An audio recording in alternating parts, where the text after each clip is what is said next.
بچوں کو دعائیں، بڑوں کو سلام. فضا ہے میرا نام. You are watching morning with Fiza. ناظرین، شروع جو ہے نا آج پروگرام کا آغاز اس صدی کا جو سب سے بڑا مباحثہ ہوا ہے ناظرین، جو ڈیبیٹ ہوئی ہے، اس کے بارے میں بات کرنا چاہوں گی because I am very excited. وہ سیٹرڈے اس ہفتے کے روز ہوئی ہے دلی میں، انڈیا میں دارالحکومت جو ہے وہاں پر. جو بحث ہوئی ہے نا اس کا موضوع تھا خدا کی ایگزسٹنس. کیا خدا موجود ہے؟ اور اس میں جو دو لوگوں کی بحث ہوئی ہے نا اس میں ایک سائڈ پہ جو تھے نا وہ جاوید اختر صاحب تھے جو کہ خدا کو نہیں مانتے نعوذ باللہ، اور خدا کے خلاف اکثر بولتے رہتے ہیں. وہ کہتے ہیں خدا ایگزسٹ نہیں ہے، ٹھیک ہے ہی نہیں. اور جو دوسری سائڈ تھے وہ تھے مفتی شمائل مفتی شمائل ندوی صاحب تھے دوسری طرف. اب یہ مباحثہ پوری دنیا میں بہت وائرل ہو گیا اور انڈیا پاکستان میں تو آپ کو پتہ ہے ویسی. ٹاپک یہ تھا کہ خدا ایگزسٹ کرتا ہے یا نہیں، ٹھیک ہے. اس کے اوپر جب دلائل دیے جا رہے تھے نا دونوں سائڈ سے، تو جو جاوید اختر صاحب تھے نا وہ بڑے جذباتی سے ہو کر، بڑے طنزیہ اسٹائل میں ان کی جو دلائل تھی نا اس کی کوئی سینس نہیں بن رہی تھی. دلائل دو بھاری لوگوں کے بیچ میں ہو اور کسی کی سینس بنے تو اس کا بڑا مزہ آتا ہے. مگر جو مفتی شمائل صاحب تھے نا انہوں نے پراپر دلیل کے ساتھ جو ہے نا ایک ایک پوائنٹ کو الیبریٹ کیا، ایک ایک بات کو بیان کیا. پوری دنیا میں انہوں نے جو ہے نا دل جیت لیا اور اتنی فین فالوئنگ اپنی بنا لی پوری دنیا میں اس ڈیبیٹ کے بعد کہ میں آپ کو بتا نہیں سکتی. اور اس کا جو کلیئر ونر ہے نا، کلیئر ونر، وہ بھی مفتی شمائل صاحب کو ہی قرار دے دیا گیا ہے. ایک بڑی سکسیس ہے. اس میں بہت سے آرگیومنٹس دیے گئے جس میں جاوید اختر صاحب جو ہے نا وہ کہتے ہیں مذہب کی جو کتابیں ہیں نا اس میں کوئی کہیں سے بھی جو ہے نا ڈائناسور کا ذکر ہی نہیں ملتا. تو آگے سے مفتی صاحب شمائل صاحب جواب دیتے ہیں کہ میتھمیٹکس میں بھی تو ڈائناسور کا کہیں سے کوئی ذکر نہیں ملتا. اس کا مطلب ہے کہ میتھمیٹکس غلط ہے کیا؟ اصل میں وجہ یہ ہے کہ جو مذہب کی کتاب ہے نا اس کا ٹاپک ڈائناسور نہیں ہے، گاڈ سیک. اسی طرح جو میتھ ہے نا تو میتھ کا ٹاپک نہیں ہے ڈائناسور، اسی طرح مذہب کی کتابیں میں ڈائناسور ٹاپک نہیں ہے. اور وہ کہتا ہے ڈائناسور نہیں ہے مذہب کی کتاب. اوہ مائی گاڈ. دیکھیں ایک ڈائناسور کو لے کے آپ کسی کی بھی مذہب کی کتاب کو غلط ثابت نہیں کر سکتے. For God sake make sense. اچھا دوسرا جو مفتی صاحب ہیں نا انہوں نے کنٹینجنسی آرگومنٹ کے اوپر بات کی. کنٹینجنسی کا مطلب پتہ ہے کیا ہوتا ہے؟ یہ جاوید اختر صاحب کو نہیں پتا تھا.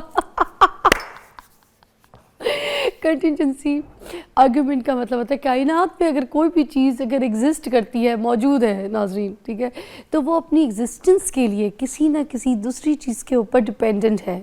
آل رائٹ، کہ اگر یہاں پر یہ جیسے یہ ٹیبل موجود ہے، یہ کرسی موجود ہے، تو ان چیزوں کو بنانے والا کوئی دنیا میں موجود ہے تو یہ بنی ہے نا دنیا میں، ٹھیک ہے. تو اسی طرح یہ کائنات بھی، یونیورس بھی اگر ایگزسٹ کر رہی ہے تو اس کو بنانے والا کوئی نہ کوئی موجود ہے. کوئی بھی چیز خود بخود ایگزسٹ نہیں ہو سکتی، نو میٹر واٹ. یہ سارے بڑے اسٹرانگ ایسے دلائل تھے جو کہ مفتی شمائل صاحب نے دیے اینڈ ہلیریس. واو.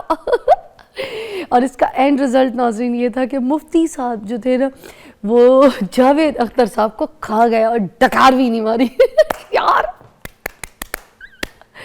تو جو کلیئر ونر ہے مفتی شمائل صاحب ہے اور پوری دلائل کے ساتھ انہوں نے بات کی ہے. اور کیا زبردست بحث تھی. جاوید اختر صاحب جو تھے نا وہ جذباتی بیان دیتے رہے. اچھا بیان دیتے ہوئے پہلے کبھی ہاتھ کانپ رہا ہے، کبھی زبان کانپ رہی ہے، کبھی آئی بروز ایسے ایسے ہلا رہے ہیں، کبھی ٹانگ ہلا رہے ہیں، ٹھیک ہے. اور عجیب جگہوں پہ جا کے جو ہے نا لاجواب ہو کے بیٹھ گئے. ان کو سمجھ ہی کوئی نہیں آیا. 2-3 اچھا بیچ میں جو اینکر بیٹھا نا وہ بھی ایک اچھا بڑا نامور اینکر تھا. جب وہ بھی سوال کرتے تھے مفتی شمائل صاحب تو وہ ایسے جاوید اختر صاحب کو کہتے تھے ہاں اب دیں جواب. تو جاوید اختر صاحب کے پاس کوئی جواب نہیں ہوتا تھا، کوئی جواب نہیں ہوتا تھا. اب دیکھیں ان کے دلائل یہ تھے کہ اس دنیا میں موریلٹی جو ہے نا اکثریت طے کرتی ہے ناظرین، ٹھیک ہے. اکثریت جو چیز سوچے گی جس زمانے کی وہ وہی سوچے گی نا، وہی صحیح ہوگی. اس پہ مفتی صاحب نے کہا کہ اکثریت تو خدا کو مانتی ہے، تو پھر آپ کیوں نہیں مانتے؟ چپ ہو گئے پھر جاوید اختر صاحب. اس کو اس صدی کا سب سے بڑا مباحثہ قرار دیا جا رہا ہے، اور میں آپ کو بتاؤں یہ شمائل صاحب تو ہیرو بن گئے، بہت ساری دعائیں، اور یہ ہوا بھی دیکھیں مباحثہ بحث ساری ڈبیٹ انڈیا میں ہوئی ہے، انڈیا کے شہر سے ہوئی ہے. اچھا ایک جگہ انہوں نے بہت بری طریقے سے ان کو جواب دیا، کہتے ہیں ہاں آپ ادھر ادھر کیوں جا رہے ہیں، بات کو ادھر ادھر کیوں پلٹ رہے ہیں، میں مذہب پہ تو بات ہی نہیں کر رہا ہوں، میں بات یہ کر رہا ہوں ٹاپک پہ رہے نا کہ گاڈ ایگزسٹ اور ناٹ، میں تو اس بات پہ ٹاپک پہ رہے. یہ شمائل صاحب نے کہا. اب بار بار گھوم پھر کے جب ان کو کوئی دلائل نہیں ملے، کوئی بات نہ ملے، کوئی اتھینٹسٹی نہیں ہو، کبھی سائنس کے اوپر بات کریں عجیب سی، سائنس کو لے کے شروع ہو جائیں، ٹھیک ہے. اچھا سائنٹزم اور سائنس کے اوپر بھی بڑی اچھی دلائل دی تھی شمائل صاحب نے، وہ آپ کو یاد ہوگی کہ انہوں نے کہا کہ سائنس جو ہے نا، مطلب جو مذہبی کتابیں میں آپ کو اس طرح سمجھاتی ہوں، وہ سائنس کے خلاف نہیں ہے، ٹھیک ہے. سائنس ترقی کرتا ہے، یہ کرتا ہے، اس پہ اس کے مذہب ہمارا، دین ہمارا، اسلام ہمارا اس کے خلاف نہیں ہے. سائنس ترقی کرتا ہے، سائنٹزم کے خلاف ہے. بہت زبردست ڈبیٹ تھی. میں آج آپ کو ریکمنڈ کروں گی اگر کسی نے نہیں دیکھی تو آج جا کر دیکھیں مفتی شمائل صاحب کو اور یہ جاوید اختر صاحب کی ڈبیٹ کو، اور فیصلہ آپ خود کیجئے گا، فیصلہ کیجئے گا، آج دیکھے گا ضرور. آپ سب کو قسم دیتی ہوں دیکھیں گا، قسم دیکھیں گا. زبردست. چلے اپنے ٹاپک کی طرف آتے ہیں. اور اچھا جی آج ایک بریک کے بعد آتے ہیں کیونکہ میں بہت خوش ہوں، یا اللہ میں بہت خوش ہوں. اس طریقے کے پروگرامز ہونے چاہیے، اس طریقے کی ڈیبیٹس ہونی چاہیے اور ہونی چاہیے. کیا بات ہے. بریک لیتے ہیں.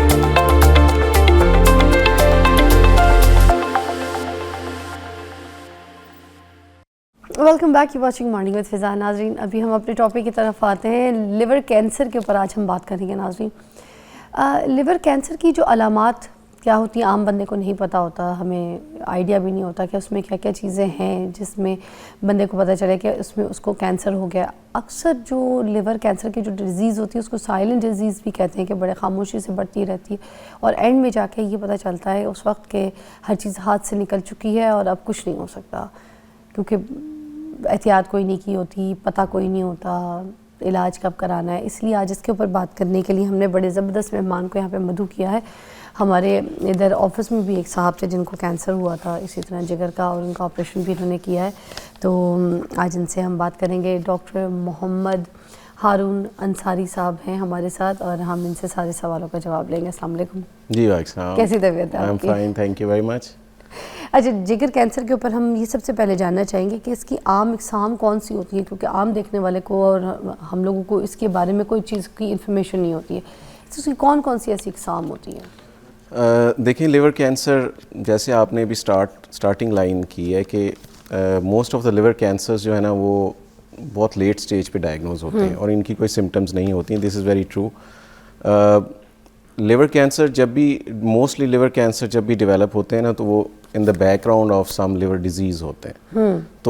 تو وہ لوگ جن کو لیور ڈیزیز ہوتی ہے وہ ڈیزیز کا ان لوگوں کو آلریڈی پتہ ہوتا ہے. For example most commonly hepatitis C اور بی ہم نے دیکھا، ہماری بہت پاپولیشن کو ہیپیٹائٹس بی اور سی ہوتا ہے، وہ ان کو بہت پہلے سے پتہ ہوتا ہے، اس کی وہ ٹریٹمنٹ بھی لے لیتے ہیں. لیکن انفارچونیٹلی ہوتا یہ ہے کہ ہماری عوام کو اس چیز کی اویئرنیس نہیں ہے کہ ایک دفعہ ہیپیٹائٹس بی یا سی ہو گیا تو پھر وہ اس کی ٹریٹمنٹ بھی لے لیتے ہیں لیکن اس کے بعد اس کا فالو اپ نہیں کرتے.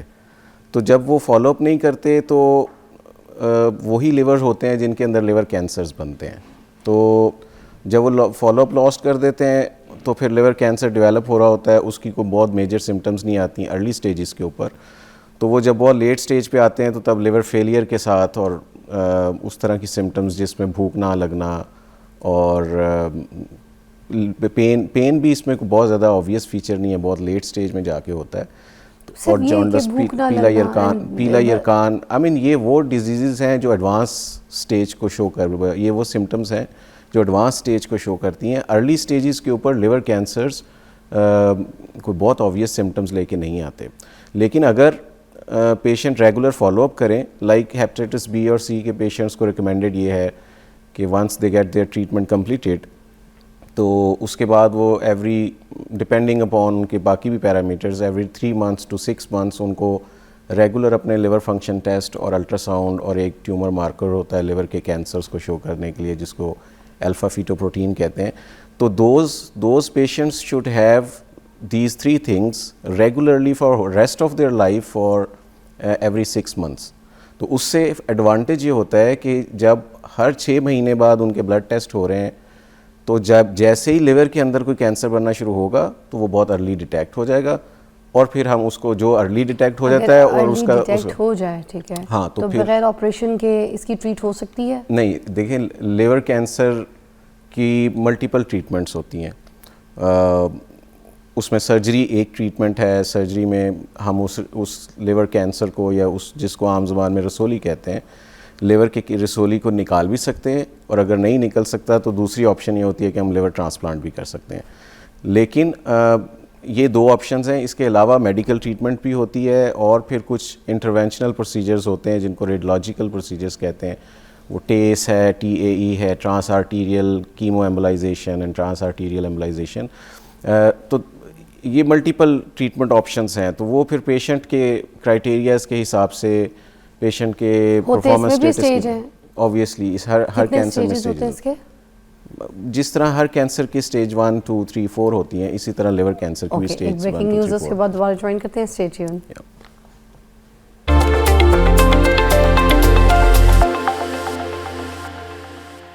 Welcome back. ہم لوگ جگر کے کینسر کے اوپر بات کریں. ڈاکٹر صاحب مجھے بتائیے گا پاکستان میں جگر کے کینسر کی بڑی وجوہات کیا ہے, یہ ریزن کیا ہے, ہوتا کیوں ہے باڈی میں؟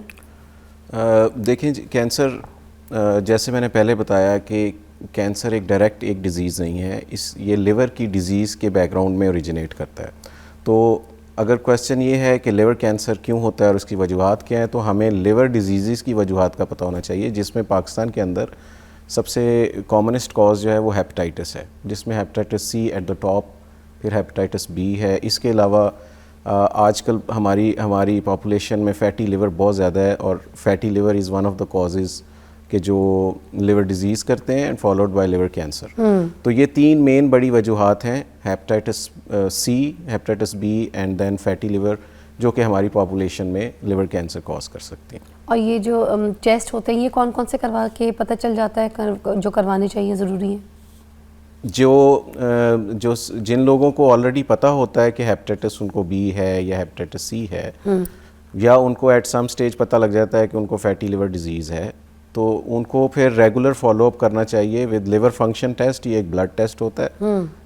اسی طرح لیور کینسر کا ایک ٹیومر مارکر ہوتا ہے, اس کو الفا فیٹوپروٹین AFP کہتے ہیں یہ, اور پھر ایک عام الٹرا ساؤنڈ ایبڈومن جس میں لیور کا آپ کو ساری ڈیٹیل پتہ لگ جاتی ہے. یہ 3 بہت بیسک ٹیسٹ ہیں, بڑے وائڈلی اویلیبل ہیں, کہیں بھی آپ چھوٹے شہر بڑے شہر کہیں بھی چلے جائیں بہت ایزیلی اویلیبل ہیں. تو جو لوگ جن کو ہیپاٹائٹس B یا C ہے ان کو regular follow up after 6 months every 6 months ان بلڈ ٹیسٹ کے ساتھ کر لینا چاہیے. اس کا ایڈوانٹیج سب سے بڑا یہ ہے کہ جیسے ہی کینسر ڈیولپ ہونا شروع ہوگا that can be picked very early. اچھا, ہیپاٹائٹس B, C اور یہ جو مطلب فیٹی لیور جو ہوتا ہے, اس کا آلودہ جو غذا ہوتی ہے اس کا کتنا اثر ہوتا ہے اس؟ دیکھیے ہیپاٹائٹس B اور C کے ساتھ تو ڈائٹ کا کوئی بہت زیادہ وہ کنیکشن نہیں ہے. ہاں البتہ فیٹی لیور ڈیزیز اوبویسلی ہماری ڈائٹ میں اگر فیٹ کنٹینٹ بہت زیادہ ہے تو پھر اوبویسلی فیٹی لیور ڈیزیز ہے. اور یہ اگر ہم اپنے ایکسپیرینس کے حساب سے بتا رہے ہیں کہ وہ لوگ جو ویسے فیٹی لگتے ہیں یا اوبیس ہیں ان کے لیور تو فیٹی ہو ہی جاتے ہیں, لیکن وہ لوگ جو پیرنٹلی فیٹی نہیں ہیں, جن کا BMI بھی ایون بہت زیادہ نہیں ہے, ان کے لیور بھی بہت زیادہ فیٹی نکل رہے ہیں. اینڈ دا ریزن از کہ ان کی ڈائٹ سلیکشن جو ہے وہ بہت پور ہے, ان کی ڈائٹری ہیبٹس بہت پور ہیں, جس کی وجہ سے ان کا فیٹ کنٹینٹ زیادہ ہے تو وہ لیور میں ڈپازٹ ہوتا جاتا ہے اور لیور فیٹی ہو جاتا ہے. Otherwise they don't look very obese, اور وہ موٹاپا نہیں ان کے اوپر نظر آتا. اب اگر کسی کو لیور کینسر ہو گیا تو ٹرانسپلانٹ لازمی ہو جاتا ہے, ضروری ہے کہ ہونا ہے؟ دیکھیں جب بھی کوئی بھی کینسر ہو باڈی میں تو ہم اس کو پہلے سٹیج کرتے ہیں وہ کون سی سٹیج میں ہے, تو پھر ہر سٹیج کے حساب سے ہر کینسر کی ٹریٹمنٹ ہے. اسی طرح لیور کینسر کی بھی جو ٹریٹمنٹ ہے اس کی سٹیج کے حساب سے ہوتی ہے. تو اگر ارلی سٹیج میں ہے تو وہ کیوریبل 100% ٹریٹیبل کینسرز ہوتے ہیں, اگر وہ ایڈوانس سٹیج میں ہے تو وہ پھر کیوریبل نہیں ہوتے. اچھا, اور یہ ٹرانسپلانٹ اور جو ٹرانسپلانٹ ہے یہ ارلی ڈیزیز میں آفر کیا جاتا ہے, اس کے بعد نہیں. اس میں بھی پھر ڈفرینٹ کرائیٹیریاز ہیں, لٹریچر کو سرچ کرتے ہیں تو ڈفرینٹ کرائیٹیریاز ہیں, تو ان کرائیٹیریاز کو کنسیڈر کرتے ہوئے ہم دیکھتے ہیں کہ آئدر یہ patient fit for liver transplant ہے یا نہیں ہے. ہمارے جو عام ہاسپٹلز ہیں وہاں پر یہ سہولت موجود ہے, جا کے کروایا جا سکتا ہے, زیادہ ایکسپینسو تو نہیں ہے؟ نہیں, لیور ٹرانسپلانٹ تو بہت زیادہ وائڈلی اویلیبل نہیں ہے, اور ایک ٹائم تھا پاکستان میں لیور ٹرانسپلانٹ نہیں ہوتا تھا اور لوگ باہر کے ملکوں میں جایا کرتے تھے لیور ٹرانسپلانٹ کرنے, لیکن اب پاکستان میں بہت اچھے سینٹرز بن گئے ہوئے ہیں. ان کے نمبر بہت زیادہ نہیں ہیں, لیکن بہت اچھے سینٹرز بن چکے ہوئے ہیں جو لیور ٹرانسپلانٹ سروسز پرووائڈ کر رہے ہیں. اور اگر ہم اس کو کمپیئر کریں ایک ٹائم جب ہمارے پاس لیور ٹرانسپلانٹ سینٹر تھے ہی نہیں ورسز کہ اب ہمارے پاس لیور ٹرانسپلانٹ ہے, دو ہم اتنا نمبر ابھی اچیو نہیں کر پا رہے جتنا پاکستانی پاپولیشن کو لیور ٹرانسپلانٹ کی ضرورت ہے. اس وقت جو برڈن ہے نا لیور ٹرانسپلانٹ کی ڈیزیزز کا, آپ یہ سمجھیں جو فگرز ہیں پاکستان میں ایک سال کے اندر تقریباً 5000 لیور ٹرانسپلانٹ کے پیشنٹس ہیں جن کو لیور ٹرانسپلانٹ کی ضرورت ہے. اور ہمارے پاس جو سینٹرز یا جو ڈیڈیکیٹڈ سینٹرز ہیں لیور ٹرانسپلانٹ سروسز پرووائڈ کر رہے ہیں وہ آن ایوریج ایک سال میں تقریباً 500 کے قریب لیور ٹرانسپلانٹ کریں. تو جس ملک میں 5000 liver transplant in a year چاہیے وہاں ابھی ہم آلموسٹ 500 کے قریب ایک سال میں کر رہے ہیں. اس کو میں پازیٹیولی لوں گا کہ ایک ٹائم پہ تو ہمارے پاس لیور ٹرانسپلانٹ کی فیسلٹی نہیں تھی اور لوگوں کو باہر جانا پڑتا تھا, اور باہر جانا ہر کوئی افورڈ بھی نہیں کر سکتا تھا. تو لوگوں کو ایک ٹائم پہ یہ کہا جاتا تھا کہ جس کو یہ ڈیزیز ہے اس کو کرونک لیور ڈیزیز بھی کہتے ہیں, اور اس کے اندر پھر لیور کینسر بن جاتا ہے. جیسے ہارٹ ٹرانسپلانٹ کا جیسے ہم لوگ کو ابھی بڑا مسئلہ جی, جیسے ابھی ہارٹ اور لنگ ٹرانسپلانٹ اپنی انفینسی میں ہیں, لوگ کوشش کر رہے ہیں کہ وہ اسٹیبلش ہو جائے. اسی طرح یہ بھی ایک پرابلم تھا جس کے اوپر ہم نے کافی حد تک کافی ریزنیبل نمبر اچیو کر لیا ہوا ہے ہم لوگوں نے. پاکستان کے کون کون سے سینٹرز اور کون سے ہسپتال ہیں جہاں پر یہ ٹرانسپلانٹ پاکستان میں بہت زیادہ نہیں ہے سینٹرز جو اچھے نمبر کے ساتھ کر رہے ہیں, وہ کوئی 4 یا 5 سینٹرز ہیں. لاہور کے اندر کون سے تھوڑے سے بتا دیں. جی میں بتا دیتا ہوں. گورنمنٹ لیول پہ بھی جو پنجاب کو اگر دیکھیں تو لاہور کے اندر بیریا انٹرنیشنل ہاسپٹل جو ہمارا ہاسپٹل ہے وہ لیور ٹرانسپلانٹ کر رہا ہے.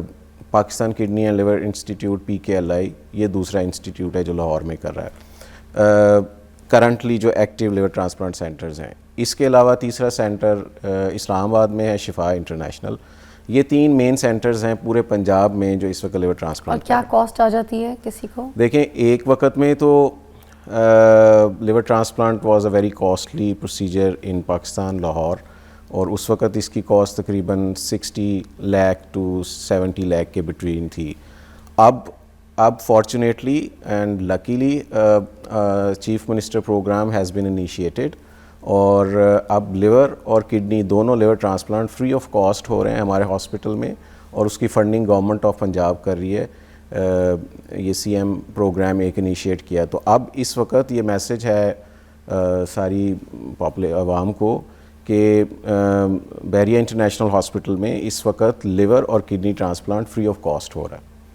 تو جو کاسٹ ایک وقت ایک پروسیجر کی کاسٹ ایک ٹائم پہ 60 لاکھ 70 لاکھ میں بھی اس سے بھی زیادہ تھی, اس وقت وہ کاسٹ پیشنٹ 0 کاسٹ پے کر کے وہ لیور ٹرانسپلانٹ کروا سکتا ہے. بڑی بات ہے ماشاء اللہ. اللہ تعالیٰ سب کو اس بیماری سے بچائے. تھینک یو سو مچ, بہت بہت شکریہ, اور اپنے جگر کا خاص خیال رکھیے, اپنا خیال رکھیے. ایک بریک کے بعد ملتے ہیں.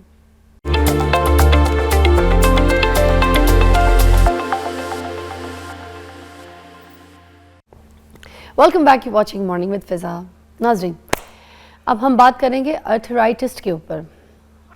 یہ گٹھیا جسے کہتے ہیں, گٹھیا جسے کہتے ہیں ہم, ٹھیک ہے نا. اب یہ موسٹلی ہمارے وہاں یہ لوگوں کے اندر پایا جاتا ہے ناظرین, ٹھیک ہے, مگر کسی کو سمجھ نہیں آ رہی ہوتی ہے کہ یہ گٹھیا کیا ہے اور اس کی علامات کیا ہوتی ہیں, یہ ہوتا کیوں ہے, کس وجہ سے آپ کی جسم میں ہو جاتا ہے, پھر اس کا علاج کس طرح سے ممکن ہے, اس کے کیا کازز ہیں, درد ہے, پین ہے, وہ کس طریقے سے ان چیزوں کو لے کے سروائیو کر رہے ہیں. تو آج اس پہ بات کرنے کے لیے ہمارے پاس موجود ہیں پروفیسر ڈاکٹر احمد سعید صاحب، جو کہ کنسلٹنٹ رومٹولوجسٹ ہیں، اور اس کے ساتھ ہی ہمارے پاس آتے بھی رہتے ہیں آپ کی رہنمائی کے لیے، مگر آج ایک اور سرپرائز بھی اپنے ساتھ لے کر آئے. خود تو ماشاءاللہ ہے گڈ لکنگ، اپنی وائف کو بھی لے کر آئے. She is also very very good looking personality. اور میرے ساتھ ہیں پروفیسر ڈاکٹر حنا احمد، میرے ساتھ ہیں، اور کنسلٹنٹ ڈائٹیشین بھی ہیں اور کمیونٹی ہیلتھ کی پروفیسر بھی ہیں یونیورسٹی آف لاہور میں. ماشاءاللہ آج ہمارے پروگرام میں دونوں میاں بیوی مدعو ہیں، ان سے بات کرتے ہیں. السلام علیکم. وعلیکم السلام. السلام علیکم سر. وعلیکم السلام. بہت بہت شکریہ. آپ کا بہت شکریہ. Thank you for having me again. میں تو ان کے لیے تھینک یو کروں گی کہ آپ اپنی مسز کو خاص ہمارے پروگرام میں لے کے آئے، ہمارے لیے بڑی عزت کی بات ہے. اور سر میں سب سے پہلے یہی آپ سے شروع کروں گی کہ یہ جو جوڑوں کا درد ہے یہ صرف بڑھاپوں میں ہوتا ہے یا پھر کسی بھی عمر میں ہو سکتا ہے کسی بھی انسان کو؟ فضا، یہ بیماریاں یقینی طور پہ اگر آپ سوچیں کہ آسٹیو آرتھرائٹس جو ایج کے ساتھ کا آرتھرائٹس ہے وہ تو بالکل بڑھتی عمر کے ساتھ زیادہ ہوگا. یہ ایک خاص فارم آف آرتھرائٹس ہے جس میں آپ کے جوڑوں کی گدیاں گھستی ہیں، اسپیشلی جس طرح گھٹنوں کا درد ہے، کولہے کا درد ہے، کمر کی ہڈیوں کے پرابلم ہے. یہ تو آسٹیو آرتھرائٹس ہیں اور یہ تو ہر دوسرا شخص جو 50 سے اوپر ہے وہ اس سے متاثر ہوگا. جہاں تک سوال ہے جن بیماریوں کا، آٹو امیون بیماریاں ایک ایسی ایک آپ سمجھ لیجئے کہ ایک علیحدہ سے ایک بیماریوں کی ایک لسٹ ہے جن میں سوزش زیادہ کار فرما ہوتی ہے اور آپ کا اپنا قوت مدافعت کا نظام آپ کے اپنے ہی خلاف ہو جاتا ہے اور جس میں وہ جوڑوں میں، جھلیوں میں سوزش پیدا کرتا ہے.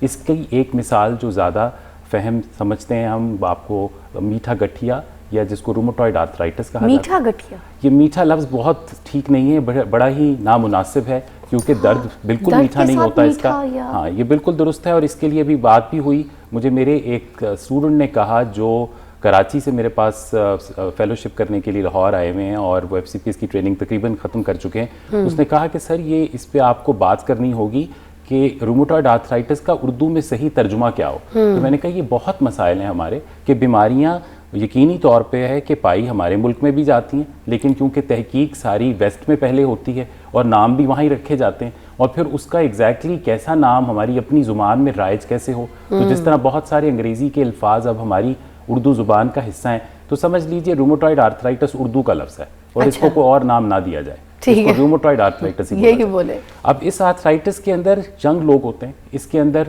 مائیں ہیں، چائلڈ بیئرنگ ایج کی وومن ہیں، وہ زیادہ متاثر ہوتی ہیں. یہ تقریباً 1% تک لوگوں کو ہوتا ہے. اس سے معذوری ہو سکتی ہے. اس سے ینگ ایج میں جو لوگ کام کرنے والی عمر میں ہیں یعنی اکنامکلی وائبل ہیں جن سالوں میں، یہ بیماریاں ان میں ہوتی ہیں جیسے اینکائلوزنگ اسپونڈلائٹس ہے. اس میں ایسی بیماریاں ہیں آٹو امیونٹی کے ساتھ جو لیوپس ہے، SLE ہے جو کہ ینگ فیمیلز میں بہت زیادہ ہے اور یہ بے شک بہت کامن نہیں ہے ان دا کمیونٹی لیکن جن بیماریوں میں سے آتی ہے جن میں گردے بھی متاثر ہو سکتے ہیں، جلد بھی متاثر ہوتی ہے، کوئی بھی عضو ایسا جسم کا نہیں ہے یہ آٹو امیونٹی جس کو چھوڑتی ہو. اس کی عام علامات کیا ہوتی ہیں؟ اگر ہم آٹو امیون بیماریوں میں چلیں اور لیوپس کی بات کریں تو لیوپس ایک ایسی بیماری ہے جس میں سکن میں جس طرح ریشز ہو رہے ہوتے ہیں، بال بہت گرتے ہیں، ینگ بچیوں کے اندر یہ تکلیف شروع ہوتی ہے، بخار سے شروع ہو سکتی ہے، جوڑوں میں درد اور ورم رہ رہا ہوتا ہے، صبح اٹھ کر اکڑن ہوتی ہے، کسی وقت کے اوپر سوزش آنکھوں کے آگے نیچے آگے اور پاؤں پہ ورم آ رہا ہے تو یہ گردے کی علامت جس میں پروٹین یوریا اس وقت یورین میں ہو رہا ہوتا ہے اور اس سے جھاگ یورین میں آ رہی ہوتی ہے.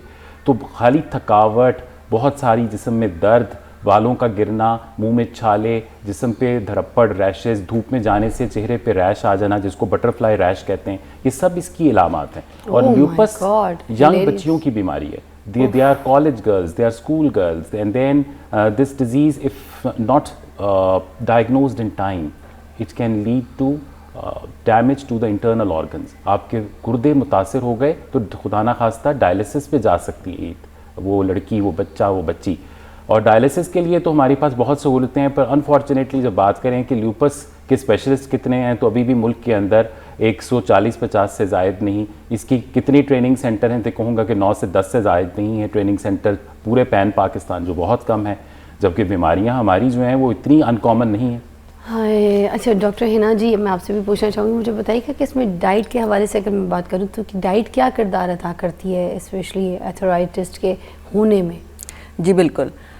سب سے امپورٹنٹ بات جو آج سمجھنے والی ہے کہ جس طرح ہر طرح کی بیماری جس میں کہ میٹابولک ڈس آرڈرز جسے ہم کہتے ہیں، جس طرح شوگر ہے، بلڈ پریشر ہے، جو کہ ہمارے ہاں بہت زیادہ پریولنٹ ہیں، اس میں موٹاپا ایک آلسو ہم سمجھتے ہیں کہ ایک میٹابولک ڈس آرڈر ہے. اور اس میں آسٹیو آرتھرائٹس کے پیشنٹس جو ہیں، اگر ہم ان کا ذکر کریں تو ان میں اس موٹاپے کی وجہ سے سوزش بڑھ جاتی ہے. جیسے کہ ہم نے کہا کہ آسٹیو آرتھرائٹس کے پیشنٹس کے اندر جوڑوں کی جو جھلی ہے اور جو گدی ہے وہ گھس جاتی ہے. تو جیسے جیسے وزن بڑھتا جاتا ہے اور بوجھ بڑھ جاتا ہے ان جوڑوں کے اوپر، تو آپ یہ سمجھ سکتی ہیں کہ ان کی کوالٹی آف لائف اور زیادہ خراب ہونی شروع ہو جاتی ہے. سو اگر ہم یہ سمجھیں کہ اگر جس طرح ہم گلوبل برڈن کی بات کرتے ہیں کہ جس میں کہ کہا جائے کہ میٹابولک ڈس آرڈرز اس وقت سب سے زیادہ رائز پر ہیں، تو اوبیسٹی بھی اس میں ایک اوور ویٹ اوبیسٹی یعنی وزن کا بڑھ جانا اور ایک خطرناک حد تک بڑھ جانا، یہ ایک بہت بڑا سمجھ لیجئے کہ ایک رول پلے کر رہا ہے، جس سے کوالٹی آف لائف لوگوں کی خراب ہو رہی ہے. اور اسپیشلی آسٹیو آرتھرائٹس کے پیشنٹس، ان کے اندر جب موٹاپا بڑھنا شروع ہو جاتا ہے تو جسم میں سوزش بڑھنی شروع ہو جاتی ہے. اور جب سوزش بڑھنی شروع ہو جائے گی تو آپ سمجھیے کہ تمام جو روٹین کے کام ہیں جو ایک عورت ہے جس طرح ایک چائلڈ بیئرنگ ایج میں ہے یا اپنے بچوں کا خیال رکھ رہی ہے یا ینگر ایج گروپ ہے، تو آپ سمجھیے کہ وہ اپنے روٹین کے کام نہیں کر پائیں گے، کیونکہ درد ہے، اکڑاؤ بہت زیادہ ہوگا ان جوڑوں کے اندر. تو اس میں آپ سمجھ لیجئے کہ سب سے زیادہ جو پریونٹیو ایسپیکٹ جس پہ ہم بات کر سکتے ہیں وہ ہے کہ ہم اپنی لائف سٹائل کو موڈیفائی کریں. اور ہماری جو ینگر ایج گروپ ہے، right from the birth till old age, younger age نہیں بلکہ ہر ایج گروپ، اگر ہم لائف سٹائل کی بات کرتے ہیں اینڈ لائف سٹائل اپروچ کی بات کرتے ہیں کہ ایک بچہ جب پیدا ہوتا ہے اور یہی بچہ جب اولڈ ایج کی طرف جاتا ہے، تو ہم نے یہ بات ان کو سمجھانی ہے کہ وہ اپنی لائف میں رائٹ فرام دا بگننگ کیا ایسی چینجز لے کر آئیں کہ وہ اس بیماری کی طرف نہ جائیں. تو اس میں سب سے پہلے رول جو ہے وہ ہے ہماری ینگر ایج گروپ کے اوپر، یعنی اسکول ایج گوئنگ بچے جو ہیں اس کے اندر کریکلم کا حصہ بنایا جائے اور ہم ایک ایسی چینجز لے کر آئیں آپ کے اسکول سسٹمز کے اندر کہ بچوں کو یہ اویئرنیس صرف کتابی حد تک نہ دیں بلکہ ان کو پریکٹیکل اسپیکٹس میں دیں.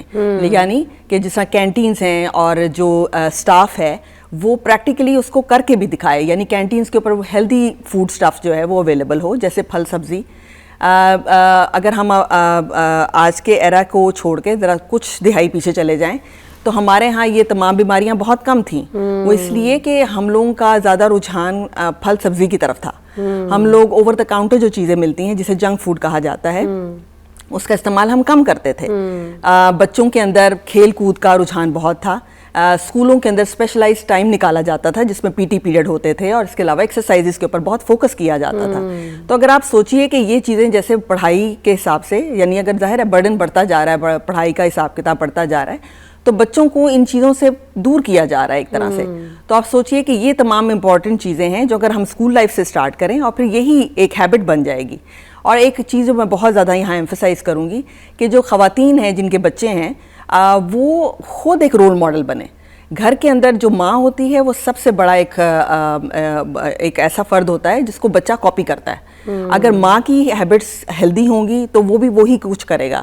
اگر ماں جو ہے وہ اپنی ایک بیلنس ڈائٹ رکھتی ہے، ایکسرسائز رکھتی ہے، تو وہ بچہ بھی اسی کو کاپی کرے گا. وہ بچہ چیخنے چلانے سے نہیں سیکھتا، بچہ دیکھنے سے، آنکھوں سے سیکھتا ہے. ایگزیکٹلی. اور ہم یہ سمجھتے ہیں کہ شاید بچہ دیکھ نہیں رہا، سمجھ نہیں رہا، لیکن بچہ بڑا ریسیپٹیو ہوتا ہے. اور یہی بچہ جب بڑا ہوگا، اولڈ ایج میں آئے گا، مڈل ایج میں آئے گا، تو آپ سوچئے کہ پہلے سے ہی اس کی فاؤنڈیشن ایک اچھی رکھی گئی ہے. سو اگر آپ یہ سمجھیے کہ ہمارے ہاں جو میرے پاس اس وقت کلینکل پریکٹس میں سب سے بڑا چیلنج آ رہا ہے کہ بچوں کے کھانے پینے کی یا even adult age, old age کے اندر کوئی روٹین نہیں ہے، ٹائمنگ فکسڈ نہیں ہے. اپنی مرضی سے ہر بندہ صبح کا ناشتہ کر رہا ہے، دوپہر کا کھانا کھا رہا ہے اور رات کا کھانا کھا رہا ہے. اور اسپیشلی سب سے الارمنگ بات یہ ہے کہ رات کے وقت جب کہ سونے کا ٹائم ہوتا ہے، باڈی کو ریسٹ چاہیے، اس وقت تمام بچے اور موسٹلی جو ایڈلٹس ہیں وہ اسکرین پر ہوتے ہیں اور وہ بنج ایٹنگ جسے کہا جاتا ہے. مڈ نائٹ ڈیلز آرڈر کرتے ہیں. Yes exactly. میں ایک بریک درکار ہے، اس کے بعد دوبارہ جوائن کرتے ہیں. بڑا ونڈرفل کانسیپٹ اس کے اوپر بات کر رہے ہیں ہم، سمجھنے والی باتیں. آئیے سمجھتے ہیں ساتھ مل کے. Take a break.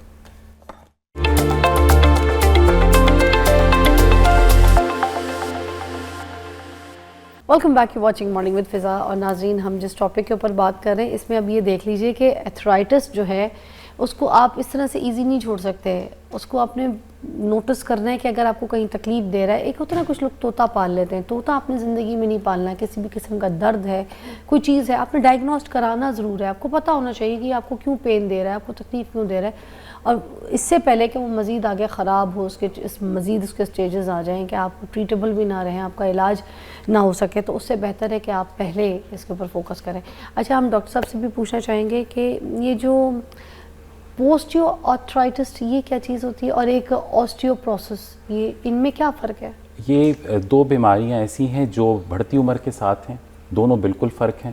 Osteo arthritis جس کی بات ابھی میں اور ڈاکٹر ہنا کر رہے تھے, جس میں گدی کا گھس جانا اور جس میں اوبیسٹی, وزن کا زیادہ ہونا, اور بڑھتی ایج کے ساتھ گھٹنوں میں درد اور کمر کے درد اور گردن کا درد ہے, جیسے جس کو ہم کہتے ہیں کہ کارٹلیج آپ کی صحت اس کی خراب ہو رہی ہے, یہ آسٹیو آرتھرائٹس ہے. اچھا. اور آسٹیوپوروسس جو ہے وہ ہڈیوں کا بھربھراپن ہے, جس سے ہڈیاں فریکچر ہونے کا خطرہ ہو سکتا ہے. یہ ان کا آرکیٹیکچر, جیسے آپ کے سامنے یہ ایک میز پڑا ہے, یہ باہر سے بالکل ایسے دکھ رہا ہے جیسے کہ یہ بالکل ٹھیک ہے, لیکن اندر سے اس کی ساری لکڑی کو دیمک لگی ہے, تو یہ آسٹیوپوروسس ہے. اور اگر اس پہ ذرا سا سٹریس پڑا اور یہ کڑچ ہو جاتا ہے تو this is a fracture which can happen in a patient with osteoporosis. اچھا. تو یہ سادہ مثال ایک اس کی ہے. آسٹیوپوروسس جہاں تک سوال ہے تو یہ ہر 50 سے اوپر اگر آپ دیکھیں خواتین, تو ہر 3 میں سے 1 کو آسٹیوپوروسس سے لائف ٹائم میں فریکچر ہونے کا خطرہ ہے. اسی طرح آسٹیو آرتھرائٹس جب ہم بات کرتے ہیں تو ہر دوسرا شخص, مردوں میں کم اور عورتوں میں یہ بھی زیادہ ہے یہ مرض. انفارچونیٹلی ہمارے یہ مرض جن کو آپ مسکولوسکیلیٹل ڈس آرڈرز کہہ لیں, ہڈیوں جوڑوں کے مسئلے ہیں, یہ عورتوں میں زیادہ اور آدمیوں میں کم ہے. ہم یہ سنتے ہیں نا کہ کوئی نہا رہا تھا, گر گیا ہے, تو اس کے کولے کی ہڈی ٹوٹ گئی, اس کا گھٹنا کھسک گیا, اس کی ادھر کی بون فریکچر ہو گئی. تو وہ فریکچر پہلے سے ہو چکی ہوتی ہے, بعد میں پتہ چلتا ہے گرنے سے, یا پھر یہ کیا سسٹم ہے؟ دیکھیں, جو سب سے امپورٹنٹ چیز آپ نے جس طرف توجہ دلائی وہ ہے فال. اور فال سب سے زیادہ کہاں ہوتی ہے؟ گھر کے اندر ہی ہوتی ہے اور باتھ روم میں ہوتی ہے. تو باتھ روم کو خشک رکھنا بہت ضروری ہے. جب ہمارے سینئر لوگ ہیں باتھ روم جاتے ہیں تو ایک بہت ہم دیکھتے ہیں چیز کہ وضو کرنا ہے تو ہم ٹانگ اوپر اٹھا کے کر رہے ہیں, اور پھر ہم ایک ٹانگ پہ کھڑے ہیں اور اس دوران کڑچ ہو گئے. اور ہمارے واش روم کو بنایا اس طریقے سے نا, گوروں کے حساب سے. جی, تو اگر وضو کرنے کی جگہ اس طرح نہیں ہے اور بار بار اگر آپ گیلا چھوڑ دیتے ہیں اور رات کو روشنی بھی نہیں ہے اور اس میں پھر پھسل گئے اور کولے کا فریکچر ہو گیا. کولے کا فریکچر ایک بہت بڑی اس کے ساتھ ایسوسیٹڈ ماربیڈٹی ہے, یعنی ایک ایسی مشکل ہے جس میں سرجری کے باوجود بھی آپ کو کتنے ہفتے ریکوری میں لگ سکتے ہیں, اور ایک فریکچر کے بعد دوسرے کا ہونے کا بھی بہت امکان ہوتا ہے, اور اس سے لائف کو بھی رسک ہو سکتا ہے. People 1 out of 10 might not be able to survive that osteoporotic fracture. سو وہ اس فریکچر کی وجہ سے ہی دنیا سے رخصت ہو جاتے ہیں, کیونکہ وہ ایسے بستر سے لگتے ہیں. تو یہ بہت ضروری ہے ہمیں اپنے گھر میں چیزوں کو, جسے ہم کہتے ہیں اینٹی فال میئرز. جس وقت ہم پریونشن کی بات کر رہے ہیں, پروفیسر ہنا کا تو ٹاپک ہی سارا پریونٹیو میڈیسن ہے, تو ہر چیز پہلے بات ہوتا ہے علاج سے پہلے کیا ہم کہتے ہیں احتیاط علاج سے بہتر ہے. تو علاج احتیاط میں تو ڈائٹ تو وہ آپ کو بتائیں گی کہ آسٹیوپوروسس میں کیا کرنا ہے, پر احتیاط میں کہوں گا سب سے امپورٹنٹ جو چیز ہے سمجھ لیجئے کہ اینٹی فال میئرز گھر میں اپنے رکھیے. خود بھی گرنے سے بچیں, اپنے بڑوں کو, اپنے گھر کے جو سینئرز ہیں ان کو گرنے سے بچانے کے لیے جوتے ان کے ٹھیک کرائیے. کارڈز جگہ جگہ سے جو گزر رہی ہوتی ہیں ان کو ختم کریں. رگز ہیں راستے میں, گیلا مت چھوڑیں واش روم کو, کیونکہ گرنے کے بعد فریکچر زیادہ ہوتا ہے. فریکچر پہلے سوچا جا سکتا ہے کہ چکن فرسٹ اور ایگ فرسٹ, یہ ذرا ڈیبیٹ ہوتی ہے کہ فریکچر پہلے ہوا اور گرے یا گرنے کے بعد فریکچر ہوا, پر I am more like in favour کہ گرنے سے بچانا بہت امپورٹنٹ. کیا بات ہے. اچھا ڈاکٹر صاحب, یہ جو وائٹامن ڈی اور جو کیلشیم ہے یہ کتنا ضروری ہے انسان کی باڈی کے لیے, اور یہ صرف ہم خوراک سے لے سکتے ہیں یا پھر ہم سپلیمنٹ بھی اگر لے لیں تو کوئی ایشوز نہیں ہوں گے؟ جی فضا, بہت امپورٹنٹ کویسچن آپ نے کیا. جہاں ہم آسٹیو آرتھرائٹس اور آسٹیوپوروسس کی بات کریں, جس میں ہم نے کہا ہے کہ ہڈیوں کا بھربھرا پن آ جاتا ہے, تو جو بھربھرا پن ہے وہ کسی وجہ سے آتا ہے. جسے ہم شروع میں بات کر رہے تھے بیلنس ڈائٹ کی, جب بچہ شروع سے ہی بچپن سے ہی بیلنس ڈائٹ نہیں لے رہا اور وہی ایڈوانسنگ ایج کے اندر آیا ہے, تو آپ سوچئے کہ اس کا پہلے ہی فاؤنڈیشن صحیح سے نہیں بنا. تو اس میں آپ یہ سوچ لیجئے کہ یہ جو other than the balance diet جس میں پروٹین, فیٹس اور کاربوہائیڈریٹس کا میجر رول ہے, اس میں کچھ منرلز اور وائٹامنس کا بھی رول ہے. اور اس میں سب سے زیادہ آج کل جو کہا جاتا ہے وہ کیلشیم, میگنیشیم اور وائٹامن ڈی ہے. یہ بات سمجھنے کی ہے کہ ہمارے ہاں وائٹامن ڈی کا سپلیمنٹ جب پیشنٹ آتے ہیں تو ہم ان کو پرسکرائب کرتے ہیں, ان کی ڈیلی ریکوائرمنٹ کے حساب سے. اور یہ سمجھنا ضروری ہے کہ ہر ایج کی ریکوائرمنٹ ڈفرینٹ ہے. فار ایگزامپل چھوٹے بچوں کی different, adult age, female of child bearing age and old age. تو آپ کو ان کی ایج کے حساب سے ان کو پرسکرائب کرنا ہے، جو کہ سمجھ لیجئے کہ بچوں میں 400 ملی گرام پر ڈے جو ہے، اور ایڈلٹس کے اندر اٹ از 1000 ملی گرام پر ڈے کیلشیم کی ریکوائرمنٹ ہے. اگر ہم وائٹامن ڈی کی بات کرتے ہیں تو یہ ہے 1000 انٹرنیشنل یونٹس ہیں for adults, and like wise اگر اس کو ہاف کر لیں تو بچوں میں ہے. لیکن یہ بات سمجھنے کی یہ ہے کہ یہ ایک ٹائم کھانے کی چیز نہیں ہے. ہمارے ہاں سن کا ایکسپوجر اس طرح نہیں ہوتا جس طرح کہ باہر کے ملکوں میں ہوتا ہے جہاں سن بیدنگ وغیرہ لی جاتی ہے. ہمارے ہاں کپڑے وغیرہ بہت ہم ذرا کورڈ رکھتے ہیں. دوسرا یہ ہے کہ 9 مہینے ہمارے ہاں سورج تو ہوتا ہے، لیکن ہم اس طرح گرمیوں میں باہر سورج میں نہیں بیٹھتے. تو یہ سمجھنے کی بات ہے کہ وائٹامن ڈی ایک ہارمون بھی ہے اور ایک وائٹامن بھی ہے، اور یہ جسم کی جھلی یعنی آپ کی سکن کے اندر بنتا ہے، اور جو یہاں سے ایکٹیو ہوتا ہے اور پھر اس میں لیور کی اس کی میٹابولزم ہوتی ہے اور یہ ایکٹیو ہوتا ہے. جب یہ ایکٹیو ہو جاتا ہے تو یہ وہ واحد وائٹامن یا ہارمون آپ سمجھ لیجئے جو کیلشیم اور میگنیشیم جو آپ ڈائٹ میں لے رہے ہوتے ہیں اس کو یہ پہچانتا ہے اور اس کو پکڑتا ہے اور ہڈیوں کی طرف لے جاتا ہے. لیکن آپ سوچئے اگر یہ ایک امپورٹنٹ پولیس مین وہاں بیٹھا ہوا ہی نہیں ہے تو آپ سمجھیے جتنی آپ کیلشیم یا میگنیشیم لے رہے ہیں تو وہ سب کی سب جسم سے خارج ہو جائے گی. اور دوسری سب سے بڑی بات ہماری ینگر جنریشن کے اندر فزی ڈرنکس کا استعمال، انرجی ڈرنکس کا استعمال، اس سے کیا ہو رہا ہے کہ اس کا ہڈیوں پہ بہت ہی زیادہ نیگیٹو افیکٹ ہو رہا ہے. کیلشیم اور میگنیشیم اور وائٹامن ڈی کی ایبزارپشن نہیں ہوتی. تو آپ سمجھ لیجئے کہ اگر ہم اپنی ڈائٹ میں سے یہ امپورٹنٹ، یہ جو اتنی ایک ایسی پریونٹیبل چیز ہے جس کو اگر ہم نہ استعمال کریں یا کم استعمال کریں تو یہ اس سے کیلشیم اور میگنیشیم کی ایبزارپشن اچھی ہو جائے گی. And like wise vitamin D کی سپلیمنٹیشن، کیونکہ ہمارے ہاں چونکہ میں نے جس طرح بتایا سن ایکسپوجر نہیں ہے تو you need to have something in your diet. For example eggs ہے، دودھ ہے، بٹر ہے، اس کے علاوہ مچھلی کا استعمال ہے، اور اس کے علاوہ سپلیمنٹیشن. تو اس کا میں اس کو اسٹرانگ ایڈوکیٹو ہوں کہ یہ ہر ایج میں متواتر لیتے رہنا چاہیے. پرفیکٹ. آپ چائے لیں گی؟ تھینک یو سو مچ. ایک چھوٹی سی چائے بریک لے لیتے.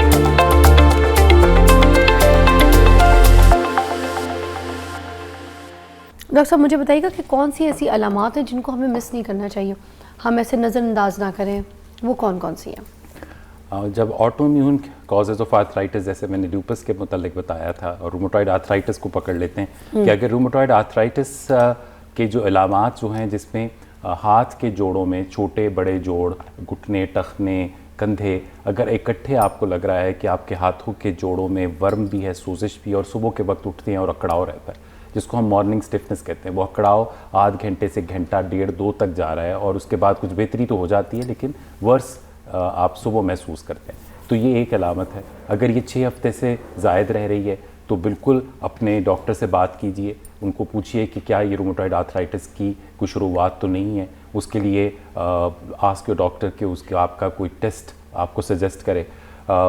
یہ بھی جاننا ضروری ہے کہ آپ کے ہو سکتا ہے کہ جو معالج ہیں آپ کو پہلے تو سمجھنا ہوگا کہ یہ ہے کیا. تو جب بھی جسم کے کسی حصے میں درد، ورم اور سوزش رہ رہی ہے، چاہے وہ 1 یا 2 جوڑ بھی ہیں اور وہ ٹھیک نہیں ہو رہی، تو قریبی اپنے رومٹولوجسٹ کا پتہ کیجیے. پاکستان سوسائٹی فار رومٹولوجی جس کا میں پریزیڈنٹ بھی ہوں، اس کی ایک ویب سائٹ ہے، آپ اس پہ جا سکتے ہیں اور find rheumatologist in your area, اور اس کے اوپر جا کر you can have a detail of rheumatologist in your city, town, near neighbouring town. اگر آپ گاؤں سے بھی ہیں تو آپ کے نیبرنگ ٹاؤن میں اگر کوئی رومٹولوجسٹ ہے تو اس تک ضرور پہنچیے. کوئی نمبرز بھی ہیں ایسے؟ جی اس کے اوپر کانٹیکٹ ہیں، ایڈریسز ہیں. تو find rheumatologist, Pakistan society for rheumatology website. Perfect ہو گیا. اچھا ڈاکٹر صاحب یہ جو ڈائٹ میں دودھ دہی ہو گیا، ایسی کوئی ڈیری والی چیزیں ہو گئیں جس سے کیلشیم بھی پروڈیوس ہوتا ہے، جس سے تو یہ والی چیزیں ہیلپ فل ہوتی ہیں آرتھرائٹس کے لیے؟ جی بالکل. جو مین سورسز ہیں کیلشیم کے وہ دودھ اور دودھ سے بنی ہوئی چیزیں، اور اس کے علاوہ جو چیزیں ہیلپ کر سکتی ہیں وہ دیٹ ول بی ایکسرسائز، جو کہ اس کو کمپلیمنٹ کریں گی اور ہڈیوں کو مضبوط کریں گی. اب یہ کیلشیم جو ہے وہ آپ کس طرح لے سکتے ہیں؟ اس کی جو ہے سورسز جو ہیں دودھ اور دودھ سے بنی ہوئی چیزیں جیسا میں نے بتایا، اس کے علاوہ سپلیمنٹس ہیں. اکثر لوگ یہ پوچھتے ہیں کہ ہم کچھ لوگ کہتے ہیں جیسے ہمیں دودھ ہضم نہیں ہوتا تو ہم کیا ایسا کھائیں تو ہمارا کیلشیم پورا ہو جائے. تو یہ سمجھ لیجئے کہ کچھ کیلشیم کی جو سورسز ہیں ادر دین دودھ جو ہے وہ پھلوں میں بھی ہے، جس طرح خوبانی.